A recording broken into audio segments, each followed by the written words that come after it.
am mbégte bu rëy tey teew ci siège u Taxawu Dakar Taxawu Sénégal yow seet si suñu mag suñu xarit suñu wëllëre le maire Khalifa le député maire Khalifa Ababacar Sall ak ñëpp ñu mu àndal ci wàllu politique ñu àndal suñu délégation boo xam ne moom Adja May mën a jéeg jiite jigéen ñi waaye Alla Kane ñi fi ñoom ci liggéey jaay ñi ma àndal ñëpp ñëw ci cadre doxu nemmeeku doxu sargal doxu gërëmande ci li nga xam ne doonoon na taxawaayu Khalifa Ababacar Sall ak ñi mu àndal ñëpp ci xew fan yi ci réew mi mooy épreuve bi nga xam ne dund nañ ko dama jàpp ba léegi ni sax bi jeexagul dafa fekk ci àdduna boo nekkee ci diggante bàyyi seen i activité daal di wëlbatiku ñëw taxaw sa wet boo dee góor bis boo féexee tuuti war ngaa dellu ci ñooñu ñëpp ne leen jaajëf rawatina bu dee ñooñu démb balaa tey di ñëw da nga seetkoon ak ñoom ay relation yoo xam ne relation yu rafet la relation nawlante la relation collaboration la ak am ay mbébét wala ay yéene yu ngeen bokk loolu moo tax suñu diggante ak ñi ñu seet si tey jii kon monsieur le maire monsieur le député maire ñu ngi leen di leen gërëm ci suñu turu parti bi ñu bokk turu mouvement yi ñu àndal yëpp waaye ñu ngi leen di gërëm ci turu peuple Sénégal bi ndax li am dafa interpellé woon tout le peuple sénégalais ndax moo seetee ñi génn ne déet ku gaaw ba foog ne say militant dong la ndax nga sa bopp kon ci turu ñooñu ñëpp ñu ngi leen di gërëm di leen sant taxawaay bi nag dafa am solo ndax laata dara di am moom monsieur le maire defe naa ci suñu avant dernière rencontre xam nga ndax fàttaliku la ko maak moom ak Barthélémy ñoo daje woon di waxtaan Barthélémy di wax naan bu yóbboo nga xam ni waajib mi ngi ci sa tànk daan dawal oto sax waral ko defe ndax boo dawalee oto mun nañu provoquer accident jaarale foofu jàpp la moom monsieur le maire dafa ne ay pexeem jeex na ci man dootul sañ yëkkati dara naan da koy teg ci opposant kenn ku ne ci ñoom li mu wax am na ndax pexe bi mujj naa antu kon côté boobu Barthélémy waxoon na li mu wax am na waaye sottiwul ni mu ko bëggee woon kon li monsieur le maire wax am na it loolu day wane rek ni relation yu ñu am relation yu bóot la te ñi ngi doon liggéey ci lu bëree bëri laata lii di am moo tax bett ñu bu mu amee it moom monsieur le maire ak ñi mu àndal ñëpp jóg te lii duñ ko seetaan te dinañ ci taxaw noonu mu amee ci man nag te nit ñi massawu ma noonu laay dellu massawu ko moom parce que Sénégal yëpp gis na ni jaay nañ ko doole ci jamono nangu ay droit am tere ko mu mun a nekk candidat te boobu jamono bu bokkoon ci ñi gën a yelloo candidat di Sénégal yi gënoon a teg bët am yaakaar ci ñoom waaye yemuñ ci loolu dem na ba li Sénégalais yi yëkkati ci seen kóolute moo xam mandat de maire nga xam ne waa Dakar ñoo toog moom neex leen ñu ne moom moo ñu tey te boobu jamono ñeneen a ngi taxawoon di laaj mairie bi te yoroon ay moyens yu mu yorul ndax ñoo bokkoon ci nguur ñu ne yelleef Sénégalais yooyu nga xam ne ñoom ñuy seet pour leen neex yelleef Dakar waaye ñu seet ku leen neex ñu jox ko moom Macky Sall am na sañ-sañ nangu naa ko ci Khalifa Sall. ñu ne deeti ci waay mu dem élection législative ñu jiital ko ci coalition mu dugal lu mat fukk ak lu ci tegu ay lu tuuti wala lu jege fukk ay député ci assemblée. ñu ne ko kóolute googu Sénégalais am ci yow ba jox la mandat député man mel nu Macky Sall am naa sañ-sañu nangu ko loolu guléet la ci Sénégal jaay doole gu mel noonu kon ñu ngi koy masaw di wax nag ni ci jamono jooju lañ ci mënoon ci xeex def nañ ko lii xew ci mbirum Ousmane Sonko en réalité dafa dajale ay frustration yu bëree bëri li xew ci Karim bokk na ci li xew ci Khalifa bokk na ci li xew ci Guy Marius Sagna bokk na ci li xew ci Assane Diouf bokk na ci yooyu yëpp ba ci moom Barthélémy nga xam ne ba tey ji ñu ngi koy jaamante woon tribunal demal ñëwal yooyu yëpp dafa daje ba Sénégal yi nag lii c'est la goutte d'eau du cœur moo tax ci ni ñuy aborder mbir dégg nañu Sénégal yi dégg nañu seen message moo tax ñu ne loolu lépp nag dañ ci dellu si waat moo tax ci poñ yi nga xam ne bind nañ ko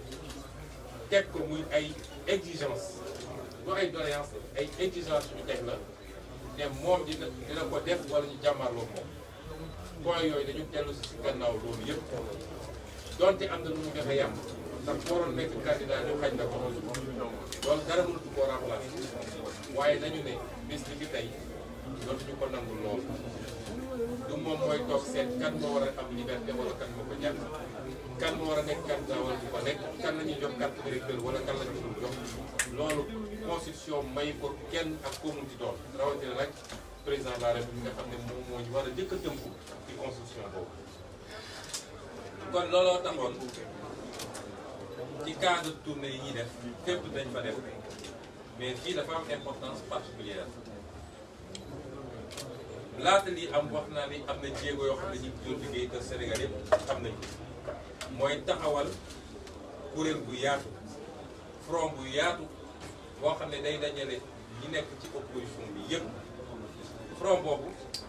lan mooy jubluwaayam mooy faire face au pouvoir dictatorial de Macky Sall loolu moom mii moo ko initié woon te defe naa mën na ci njëkk a waxtaanal ci acteur politique donc dem waxtaan ak ñeneen ak ñeneen ba ñëpp ànd woon joxe seen kàddu ni bëgg nañ cee bokk loolu nag tey la gën a actuel parce que qui peut le plus peut le moins bu dee démb nga xam ne situation présenté woon ni mu présenté la ñu xalaat loolu waxuma laa tey jii nga xam ne askan bi yëpp wan nañ ñu ni doyal nañu ci li fi nekk bëggatuñ ci dara askan bi yëpp wan nañ ñu changement la ñu bëgg askan bi wane na ni ñun ñii la ñu àndal ñun ñu féete ci kujje gi parce que dëgg la ñu àndal te doyal nañu ci jaay doole gi la ci dëgg moo tax li ma ko waxee feneen ak feneen waaye fii la gën a amee sens parce que dama wax ni moom nii ànd nañu waxtaanoon ba nekk ci di liggéey benn appel rek lay lancé mooy lu ñuy def rek dañ ko def ci lu gaaw parce que waxtaanu politicien dafay faral di gudd askan wi lu ñu wax mooy moom jiitu nañu buñ ko àndul def ci lu mu gën a gaawee ku ko jóg ci ñun def koy askan wi dala topp parce que askan wi locomotive la soxla fi mu toll mooy kuy xëcc mbir mi kon suñu responsabilité ñun ñëpp ñu xam ni mënut nañu toog fii di làkki tubaab di bind ay texte di corriger ñu naan diw wax na diw d'accord na ci lu mu gën a gaawee il faut ñu taxawal kuréel boo xam ne dafa boole opposition bi yëpp mu doon kuréel bu dëgër boole toutes les forces vives de la nation mouvement citoyen bu yaakaar ni gis na boppam ci mbir mi bu nekk ci ñu nekk kuréel googu nag bis ni ki tey la mu war a saytu ci dëkk bi na ko saytu waaye dootuñu bàyyi benn nit muy góor di buum yi ku mu neex mu duma ku mu neex mu tëj ku mu neex mu brutaliser loolu jeex na ci réew mi kuréel googu dépassé na cadre politique wala cadre compétition politique ñi ca mën a ànd ak ci politique bu ñu demee ba war a jub si dëgmale élection ñoom dinañu toog waxtaan ànd dem ci politique loolu suñu responsabilité ñun ñëpp la te en tout cas ñun Pastef bu soobee yàlla dootuñu ci xaar kenn bëgg nañ ci ànd ak ñëpp waaye dootuñu ci xaar kenn politicien boo xam ne da ngaa yor say calcul yow mun nga toog def say calcul mooy fi mu ne nii c'est l'intérêt national qui est en jeu kenn amatul droit nekk fii di régler ay questions subjectives diw jot naa ak moom lii diw xalaatuma ak moom lii loolu weesu nañu loolu benn la ci njàngat yi nga xam ne jëlee nañ ko ci lii ñaareel bi mooy am na message boo xam ne askan bi daf ñu koo transmettre ñëpp ci ci acteur politique mooy li muy xaar ci ñun mooy beneen façon wu taxaw yi ak beneen façon wu def politique parce que jeunesse bi génn massivement wane ni liñ doon wax ci sénégalais amu ci parce que koo wax mu ne la sénégalais yi gëmuñu dara sénégalais yi ñemewuñu sénégalais yi tey wane nañ ni li am Sénégal defe naa kenn mus koo gis Afrique ba mu daj kenn mus koo gis te dara taxawalu ko lu une jeunesse consciente responsable et patriote jeunesse boobu message boobu mu ñu envoyé suñ ko mënul décrypter ñun rek boo moytuwul ñu nag ñeneen ak ñeneen yëpp dañuy boole dugal ci benn sànni mooy li ñuy xaar ci ñun mooy ñu nekk à la hauteur du peuple et qu'on sache se sacrifier pour le bonheur de ce pays je crois que message boobu ñun décrypter nañ ko Khalifa ak ñi mu àndal décrypter nañ ko keneen ak keneen décrypter nañ ko et ça dafa war a commencer dès maintenant ci suñuy taxawaay ak suñuy comportement ñu wane ko it mooy su dee ay ndaw ñoo pare pour joxe seen bakkan ngir réew mi ñun ñii ñoo war a jiitu ci loolu désormais mu jaral ñu loolu parce que réew mi da koo jar te loolu jàpp naa ni dugg na ci suñu ndox ñun ñëpp bu ñu génnee ci loolu nag ñu dellu si ci wax ni ñoo ngi bokk ak askanu Sénégal yëpp naqar bi nga xam ne dal nañu tey fukk ak ñett ci ay ndaw réew mi nga xam ne espoir réew mi lañu seen bakkan rot na ci lii ci loo xam ne lu ñu mënoon moytu la loo xam ne lu mënoon ñàkk la te dara warul ko lu dul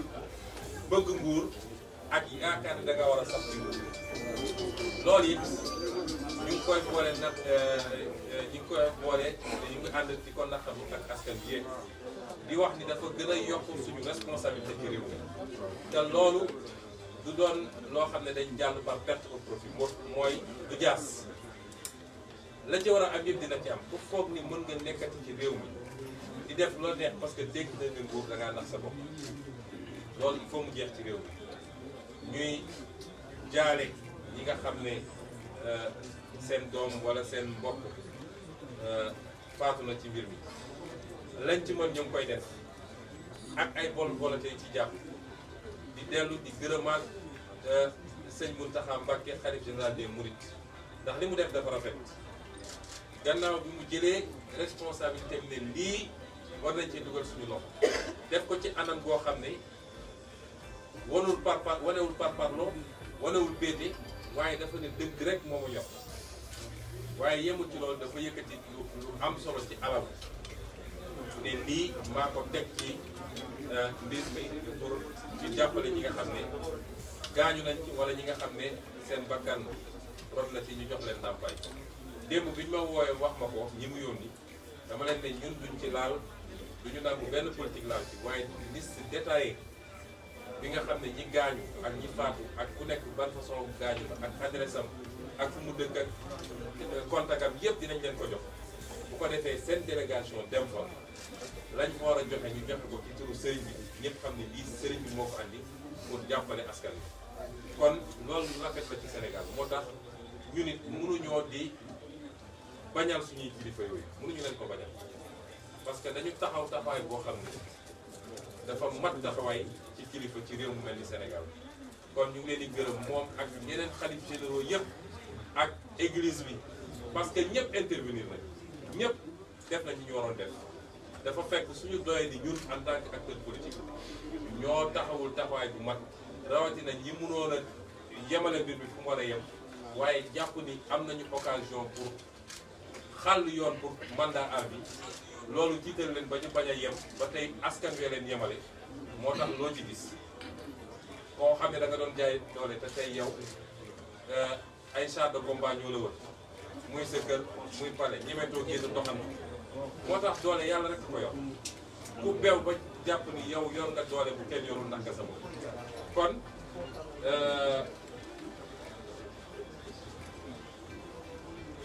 kon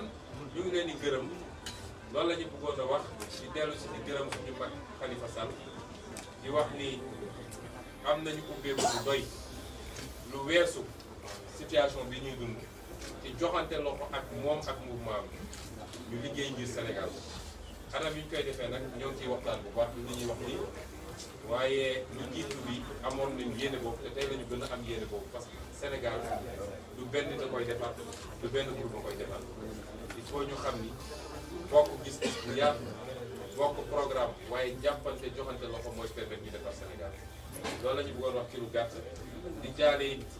waa Sénégal yëpp ci li nga xam ne ñàkk nañ ko muy koo xam ne am na lu liggéey lu bëri ci culture Sénégal ci message yu fort yi mu doon joxe muy Thione Ballago Seck yàlla na ko yàlla yërëm sa jéggal ko yàlla na ko yàlla xaare àjjana. Donc en français très rapidement sommes venus rendre visite à notre grand frère, notre ami, notre confident, j'allais dire même, monsieur le député maire Khalifa Ababacar Sall, tout son mouvement Taxawu Sénégal. Ils ont fait l'honneur de nous recevoir aujourd'hui à le siège. J'insiste sur les qualités de député maire parce que je considère moi que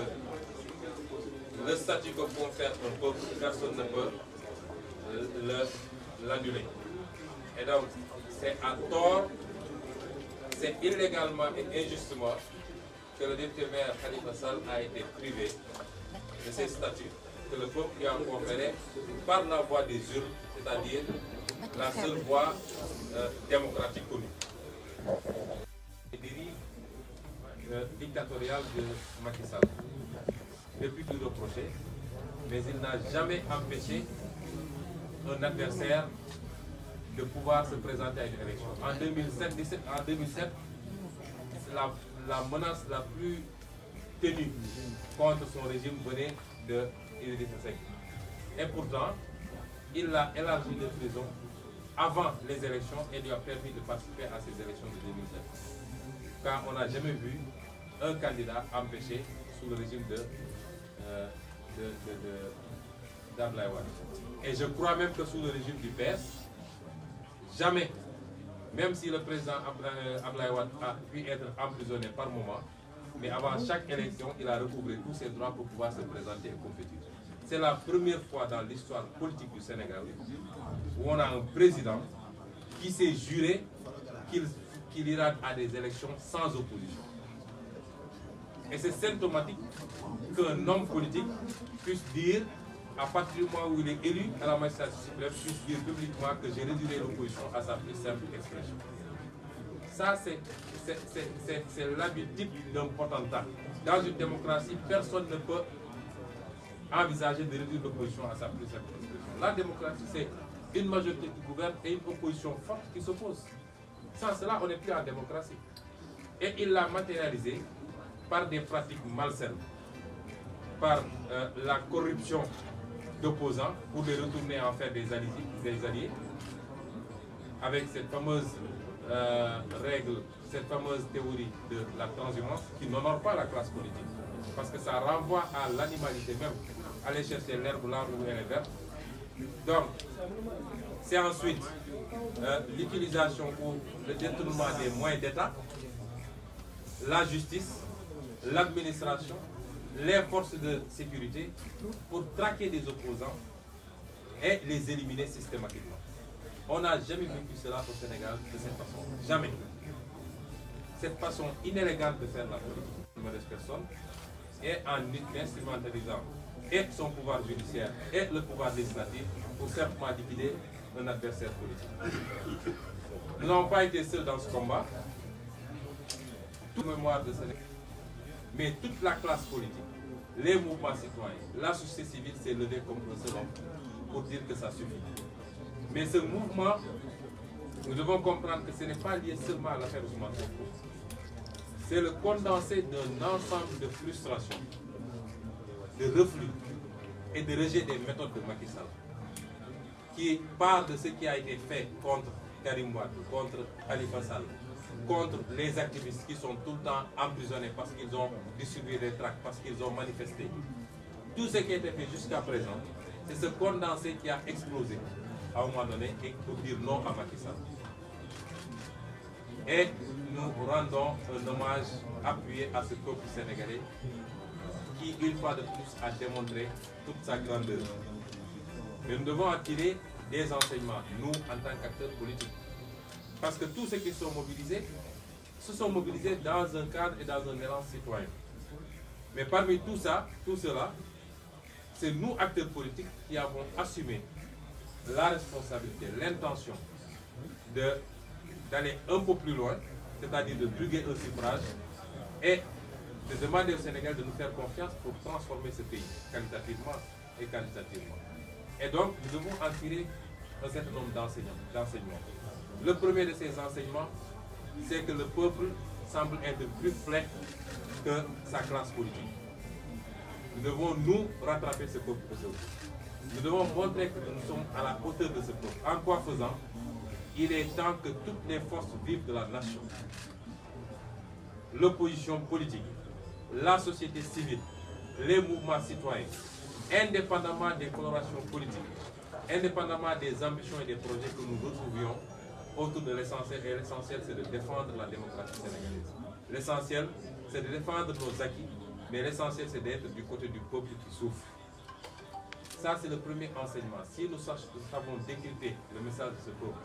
nous saurons être à la hauteur. Si ce n'est pas le cas, nous risquons d'être dépassés par le peuple, ce qui est déjà le cas, mais largués même par ce peuple. La deuxième chose, c'est que le message est plus profond. Le peuple nous dit qu'il ne veut plus de certaines pratiques politiques. Le peuple nous dit qu'il élit des gens et leur confère des moyens d'État pour qu'ils transforment son sort, pour qu'ils les aident à trouver du travail. C'est ce que les jeunes ont dit. Pour qu'ils les aident à mieux se soigner, à mieux se nourrir, à mieux s'éduquer, mais pas pour qu'ils utilisent ces moyens d'État dans des complots politiques quotidiens. Il faut qu'on décrypte cela. Le peuple veut rendre à la politique ses lettres de noblesse. Nous devons également nous hisser à cette hauteur-là, et je crois que chacun d'entre nous a décrypté ce message. Le peuple n'est pas sorti pour les beaux yeux d'Ousmane Sonko. Il n'est pas sorti parce que Khalifa Sall a appelé. Il est sorti pour nous lancer un message fort au tenant du pouvoir, mais également à nous qui sommes l'opposition.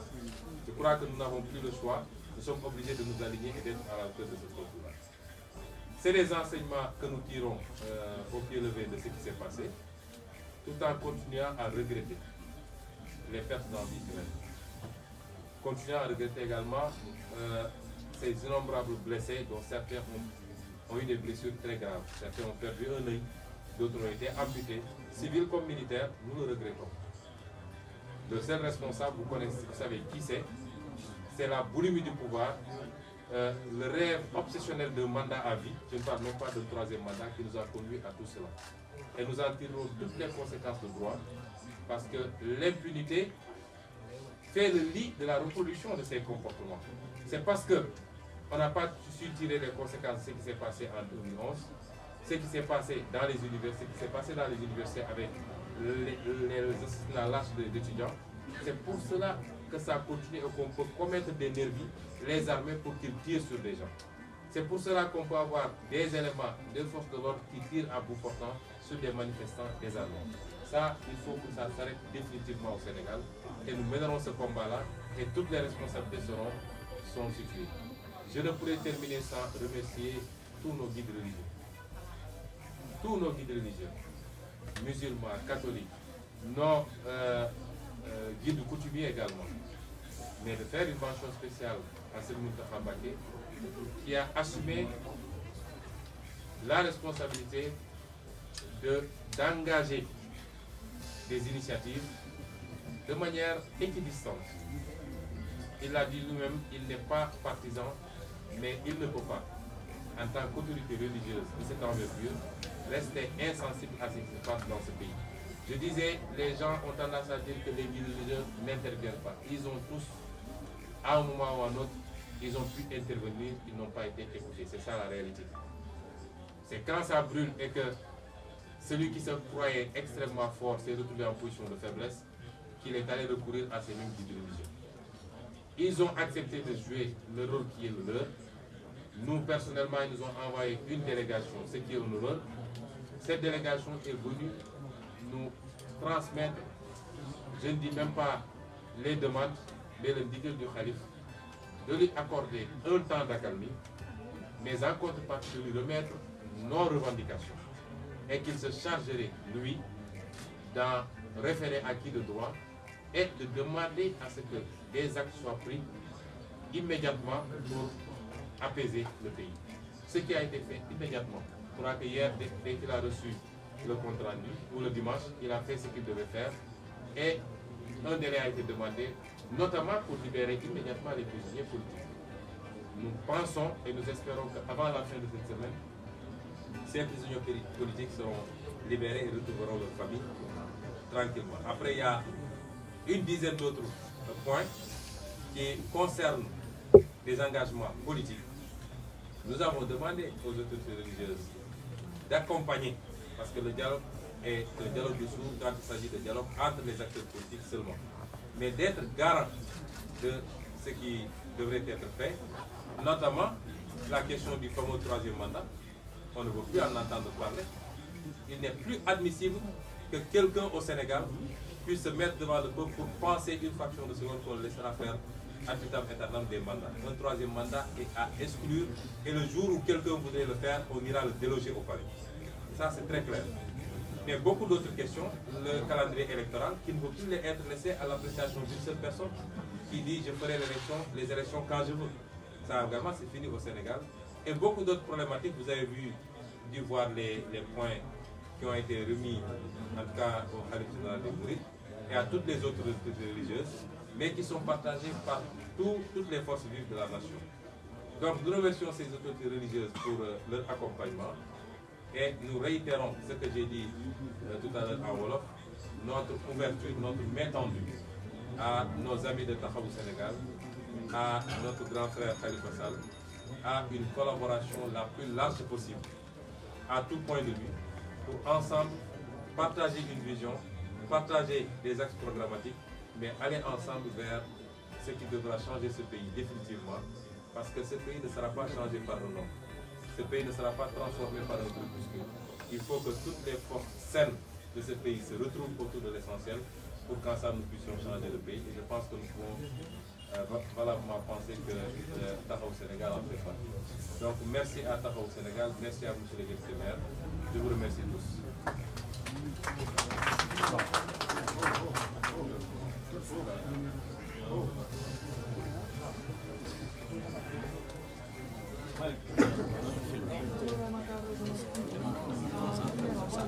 Non, je comprends. Salaamaaleykum mbooloo mi. Si si. ñu ngi ci yonent bi ñu sant yàlla ba pare. di rafetlu trop daje bii tey. muy daje sant yàlla avant muy doon daje bànneex. sant yàlla parce que dafa amoon lu tegu suñu kaw. yàlla teggi bànneex parce que fi mu tegu woon ni ñu nii tey suñu wet wax ak ñun wax ju leer wax ju dëgër wax ju dëggu. sant yàlla aussi julli ci yonent bi pour ñi nga xam ne nekkuñu fi tey. fii ñu nekk ci siège bi kër gi nekk suñu wet borom kër gi dafa gaañu. ñoo ngi jaale njabootam. suñu xarit doomu day Thione Seck gaañu na. mais surtout li nga xam ne woo gundoon lii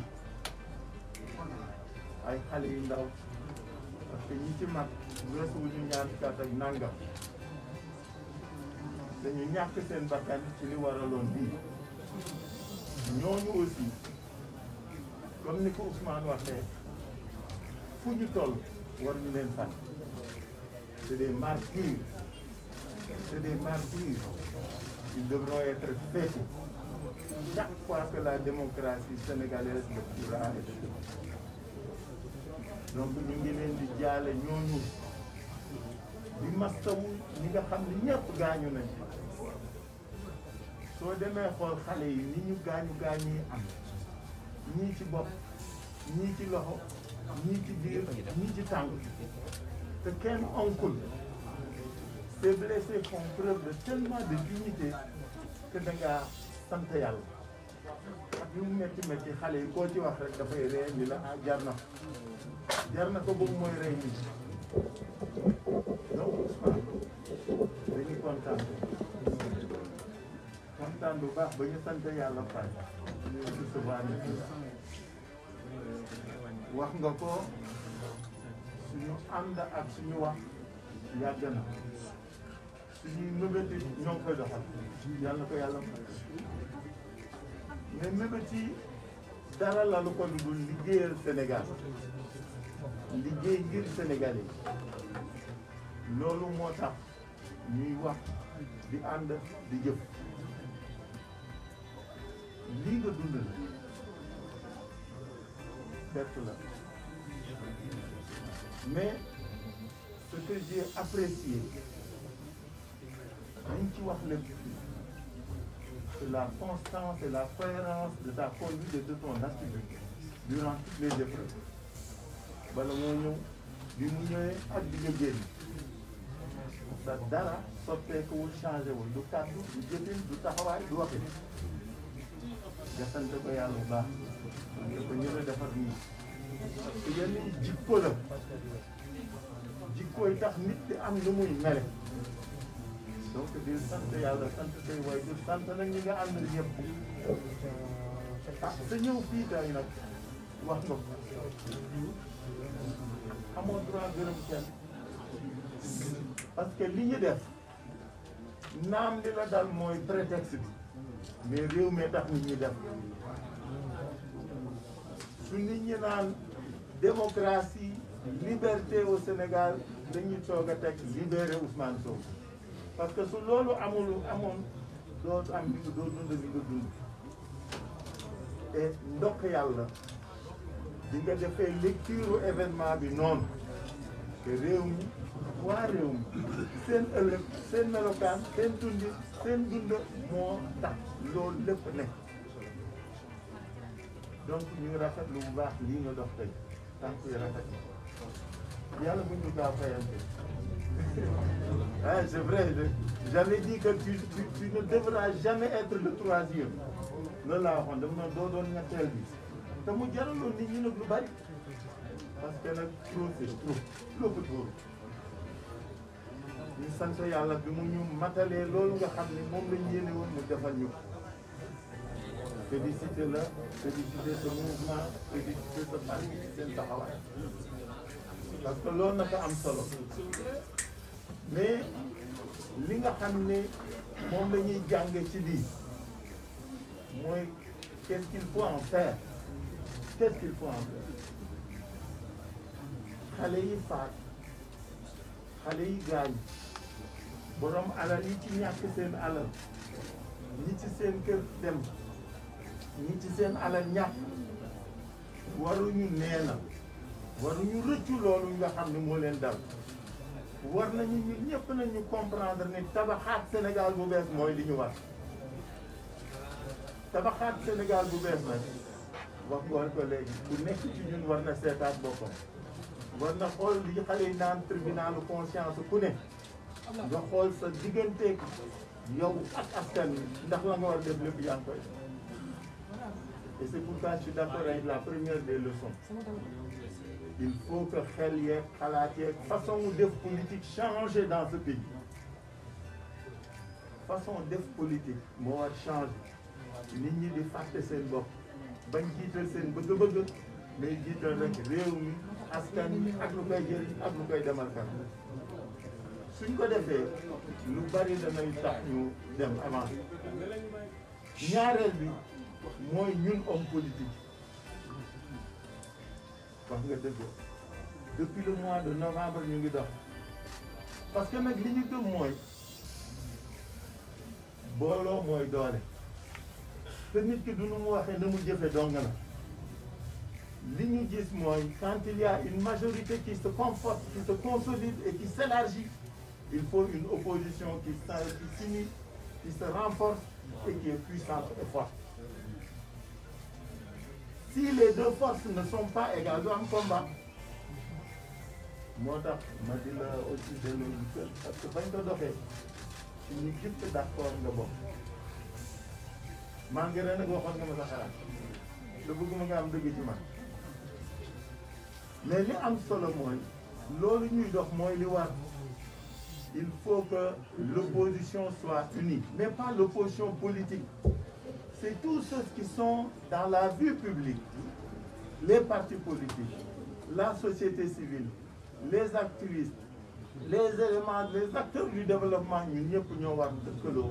pour liggéey nag ngir réew mi. loolu moo doon solowu plateforme d'action bi nga xam ni moom lañ doon dox. soo wax nga dëgg sotti na ba pare. Et situation bii ñu dund dana tax nag su doon tawee 10 mu dem nag 1000 pour sotti parce que su sottiwul nag on sera largué parce que nag foofu laa d'accord ak yow aussi le peuple n'attendra pas si nga xale yeeg yu góor yeeg yu jigéen ñi génn def xaaratuñu ku leen yóbbu de parce que xam nañ fi ñu jëm xam nañ liñ bëgg c'est à nous d'en tirer les leçons et les conséquences donc appel boobu ak leçon boobu ñu ciy tiré incha allah daañu fexe ba ñun ñëpp ñu daje parce que nag may seede aussi ni beaucoup de leaders de l'opposition sont engagés dans la mise en place de cette plateforme d'action et ñu ngi koy dox ñu ngi koy mais xam nga politique du Sénégal ku nekk sa bopp ngay gis lu sooke rek ngeen naan lan moo ko waral mais incha allah on pense que ça va se terminer parce que nag booloo mooy doole. suñu àndul duñu dem fenn et je dis toujours aux gens faut tirer les leçons de 2017 si en 2017 on était ensemble waxatuñu lii donc ku nekk ci ñun damay doore ci man ak keneen ku nekk day doore ci yow ni 2017 occasion boobu ñoo di raté woon waratuñ ko raté mu parce que loolu la expérience di jëriñ ñaareel mooy suñuy kilifa yi nga xam ne wane nañ seen bopp aujourd'hui fàttali na ko léegi tous les dirigeants muy sëriñ muy curé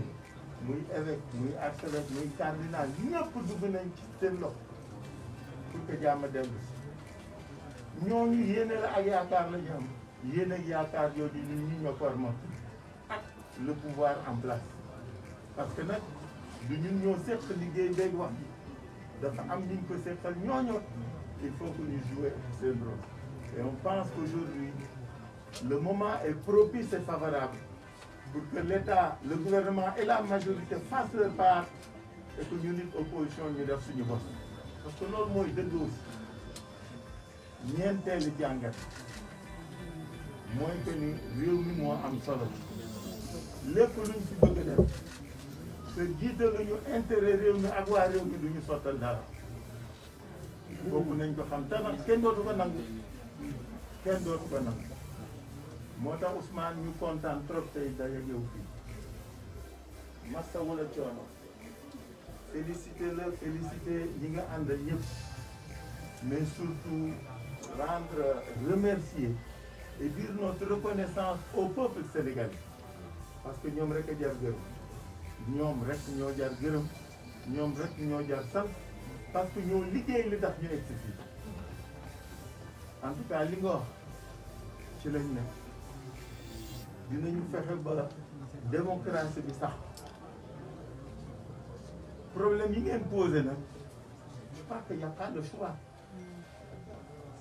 réew day def toll foo xam ni on l'apaise et on le réconcilie soo ko deful defe naa day doon moment la day weesu su weesoo di nga bëgg leen mu jàpp donc il faut que ñu ñëpp ñu ànd doxa ko wax pour que démocratie bi sax parce que nag calendrier républicain il faut nécessairement ñu respecter c'est pas c'est-à-dire il y a des choses il faut que l'audit du fichier soit mené de telle sorte que les échéances puissent être respectées parce que nag damay attirer seen attention ci dara su ngeen bëggee def local juin ou décembre 2021 war ngeen def législative juillet 2022 si jamais nous commettons l'erreur bañ gaawoon pour audit bi daañu ñëw ba ñu taxalee ñaari wala ñu bëgg a tëbal benn xam nga ndax ñett nga koy seetlu donc moo tax opposition bi classe politique bi société civile bi il faut que ñu gaaw parce que laaj calendrier républicain c'est une chose mais def ba ñu mën ko tenir c'est une autre chose en tout cas cher Ousmane, on est très heureux et très fiers de vous recevoir aujourd'hui ici à ce siège qui aussi a été très éprouvé ces dernières années. Il a été le symbole de lutte, de refus face à l'opprobre, face à cette velléité de dictature dans ce pays.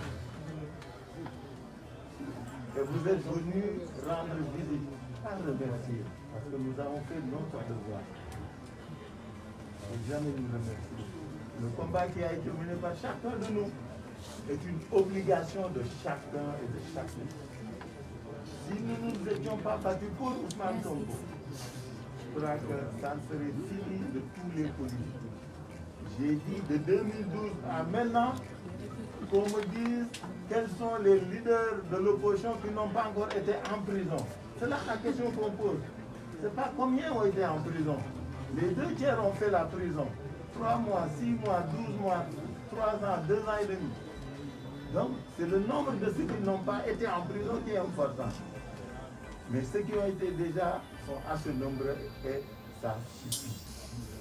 Pourquoi le cri de guerre était qu'il ne devait pas être le troisième. Et Barthes, qui est assez taquin, avait dit troisième. Pour un clin d'œil. Voilà, mais 3 c'était trop. Et c'est ça qui est important. Donc nous sommes heureux de vous recevoir avec vous,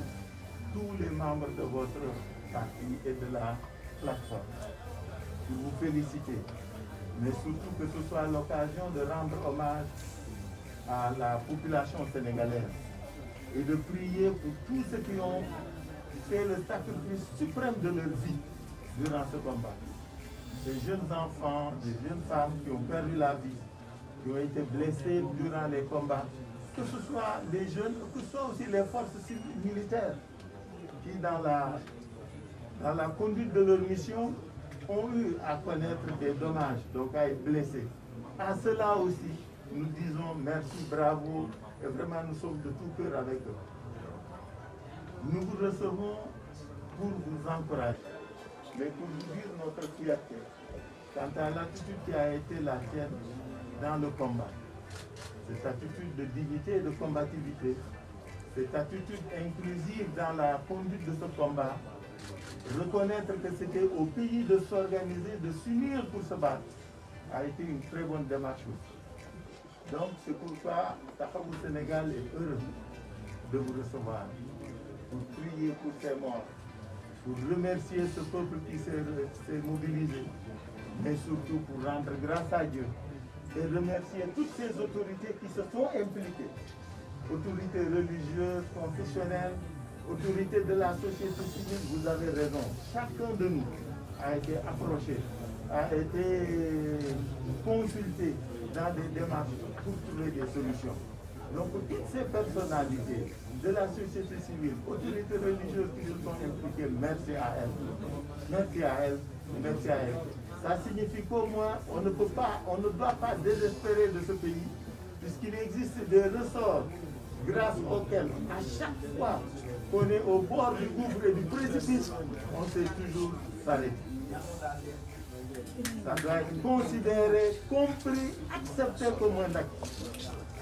Mais ce n'est pas la fin. Ce que nous vivons aujourd'hui est le point d'un nouveau départ dans la construction de ce pays. C'est un nouveau départ pour que la démocratie en consolidation puisse continuer à s'améliorer, à s'exercer dans les meilleures conditions pour tous et par tous. C'est la raison pour laquelle tout ce que tu as dit concernant ces points sont partagés par tout le monde. Il faudra que les libertés et la démocratie puissent être confortées, consolidées dans ce pays. faudra que les ruptures au plan comportemental, au plan de la conscience, par les acteurs politiques, ces ruptures-là puissent se faire dans les meilleures conditions. Il faudra aussi que nous comprenions que nous devons gérer ce pays autrement et différemment. Puisque la principale leçon à tirer est que les gens n'accepteront plus jamais que tout soit fait comme avant. C'est la principale leçon qu'on va en tirer. Ces jeunes qui ont été dans la rue, ils nous disent ça suffit. Vous vous assumez, on s'assume. Vous vous assumez pas, on s'assume. C'est l'occasion aussi d'inviter les Sénégalais au dépassement. Au dépassement. Parce que c'est aussi ça le pays. Il faut que nous dépassions les rancœurs, mais ne pas renoncer et ne pas nous renier. Il faut que nous continuions le combat, que nous restions vigilants, afin que les questions sur la table soient satisfaites. Voilà, Ousmane, les raisons pour lesquelles nous sommes très heureux de vous recevoir aujourd'hui. Et l'opposition sénégalaise a compris sa part. Elle est en train de construire son unité d'action. Ça a pris du temps, mais c'était nécessaire. Elle y parviendra, puisqu'elle a conscience de sa responsabilité dans la construction de la démocratie. Quand une majorité se conforte et se consolide, l'opposition doit s'organiser, se renforcer et être aussi forte. Nous l'avons compris et nous nous y attelons. Voilà, mes chers amis, ce que je voulais dire. En vous remerciant tous, en tout cas cette visite nous conforte, nous rassure, nous réjouit. Et véritablement, nous voulons, comme me dit Cheikh Gueye avant de terminer, dire merci. Merci à ces acteurs qui ne disent jamais rien, qui sont bousculés, qui sont parfois méprisés, harcelés, qui prennent les lacrymogènes sans rien dire, c'est-à-dire vous de la presse, de manière inlassable, de manière permanente et régulière. Vous avez conscience de votre devoir, de vos obligations, dans l'éducation, la formation, mais surtout dans l'exercice de la démocratie dans ce pays. Et vous n'avez jamais été absent. Donc, mesdames et messieurs les journalistes, merci. Merci d'être toujours là. Merci d'être toujours au fronton du combat pour la démocratie. Merci d'être présent et de participer de manière active et en faisant le plus fort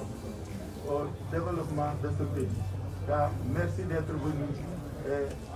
on peut quand même se dire, ça fait prière. Où on laisse chacun prier pour soi. Voilà, Dieu prie pour nous tous, il reconnaîtra les siens. En tout cas, merci d'être venu. Merci à vous et à très bientôt.